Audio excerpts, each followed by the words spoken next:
Yam nakoy waram mani ko. Yam numit yam kuilere. Drivers mayam bu thank you hiding ko number 1 na ko. So one na liba matam sida. Drivers mayam na mi mayam praja mayam gi damakta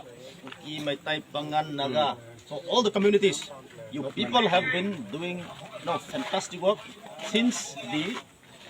day one of this crisis. No nakoy wara so public mayam gi praja mayam gi noy nato na seba to gi damakta ay koy Rongmei CSO with thank you hiding ko number 1 da. Highway 37 se may tay gi kuki gi naga gi adum mangate. Highway 37 se it belongs to all the communities living inside and outside the state. Ko adugi kana na oiro highway se disturb to bodi ekoi Rongmei na sumya yar roi haibasi ko adum khangbiyo anak tawjibase ekoi gi intervention kara tapkhre adubu ekoi na pressure piba yabam khay adum akoi so pibi khre adum ngasi ekoi thank you to all the security forces Jiribam gi SP Tamilong SP aduga 39 year CSO masamang yaure aduga CPF ngumumoy CSO commandant masamang yaure atopa ko well wishes miyam loy na kasi mateng puraga wari tobira ngasi ayaba purak piba haibase mokoy busu thank you haiba wafam signing ngasidegi asidegi dispatch to matamda kari so nakoy pungling nako awaba kiba laigano ay ko Rongmei lam khatani ko khanga do base kari so kara so disturb to biaroy kana na so kari na so disturb to biaroy tawroba ay ko tuming lay bako ay ko ama bu khanage ham na taba adu mafam se kadai no lairiba lam se kanage no mapu masak kham thoi bako adugi ban haiba economic blockade haiba humba just because of this crisis ko hojik koi manipur da irang laiba gi duna maram oiraga ekoi highway harassment se ban to bodi ekoi Rongmei na sumya yar roi adugi nakoi chu kaim su wabi ganu nakoi na noi puning na khani do se ekoi lamni highway harassment se pura safe and secure ni security forces yam 100% lairi wani ngai laite cinta to ngai laite lai ning ning bam hamla yo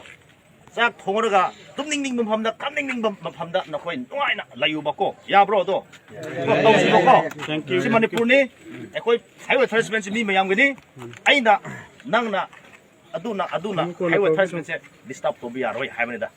hojik irang thoi se koi kuki ga koi tai kra ko government ga koi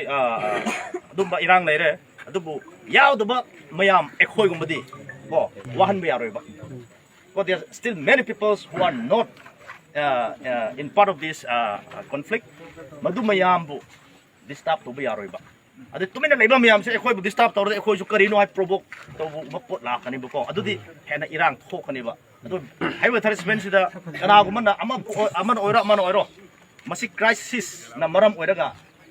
economic blockade ban thoba haiba sidi yam singbagi thabak natte ko bang ba haidi mi sawne ba singbagi thabak natte adugi masinga thabak se tawre da bane ko chumdara adugi na ekoi na hiring se adugi temsu ki gano temsu noi wa gano security yaw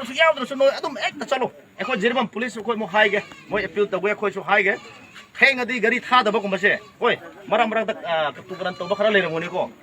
adugi do helpline number so ko hana masi irang thok mo tum ko helpline number ko pi bane whatsapp da share to bane ba sidigi Jiribam digi hek la laga anywhere any problem akoi Rongmei CSO da haira hana akoi gi number phao phone number iraga akoi yen thu pim na ko tawro posu leite ko aduna nakoi leining ne bam famda tumning ning famda tumo mamma su ngala su ko day and night noi chaning ning ba matam da dum chat siba adudi akoi manipur se thajaba manipur han chai wona da timing lerga ahing chattaba day time na chatpa haiba se ahing dadi manipur se safe oidri hai utmani ba chumdro adugi manipur se safe oi ahing su ko day time night time both masiani se koi manipur se yam nuana safe ba manipur ni haiba se mi mayam da utcheba ko adu ekoi Jiribam police haige Tamilong police haige none police haige free de ekoi taw se haiba wafam se ai thamninge sirigi hauraga impa yob se ekoi Rongmei loina lai nakoi kari su ki gru ekoi awat pa mayam nakoi awaba mayam nakoi so mateng toningai we are always there for you people who have been serving the people ko asu war ba matam noina sap tori mayam de ekoi nakoi gi damak koi le kana gi damak koi le ga do ko aduga ekoi hojik koi Jiribam da koi metai kangbu sune ki karap baliba mokoi koi wori tawani ngasi khaktagi pot nataba hayeng waisu simba po se tobiya roi haibu wam se koi reasoning tawraga we will help them to understand ko yan tahalaga masimo problem sa mga tho titat tathai Rongmei NAGA Council Manipur go irina gono na pri rano bujang khona chalo chalo chalo chalo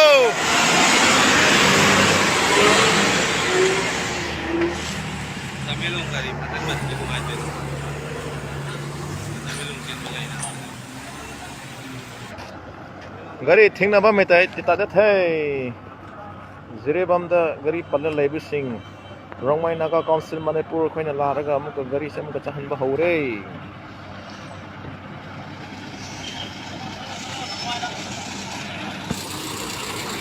chalo chalo chalo chalo chalo chalo chalo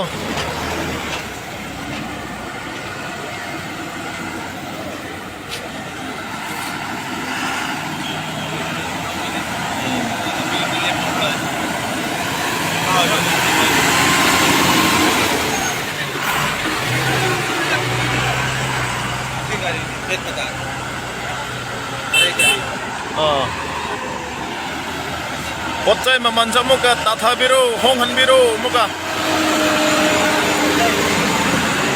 Bukan nanti tahu ya ro. Bukan di mana ro kak. pona mang hong tungda to ya dre hey sigi da mang to koina lak pani hey pona mang hong to ya aroi Mana? chalo chalo chalo Sang ro na ro kak.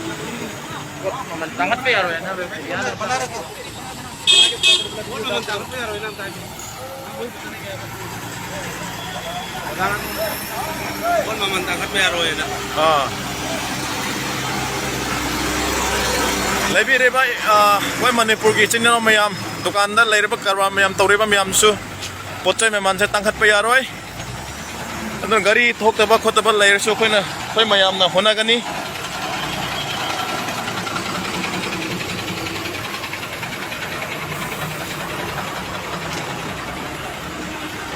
Rongmei NAGA Council Manipur anan siam leaders mayam youth mayam larga diregi gari palle ba mayam ka chatwa hore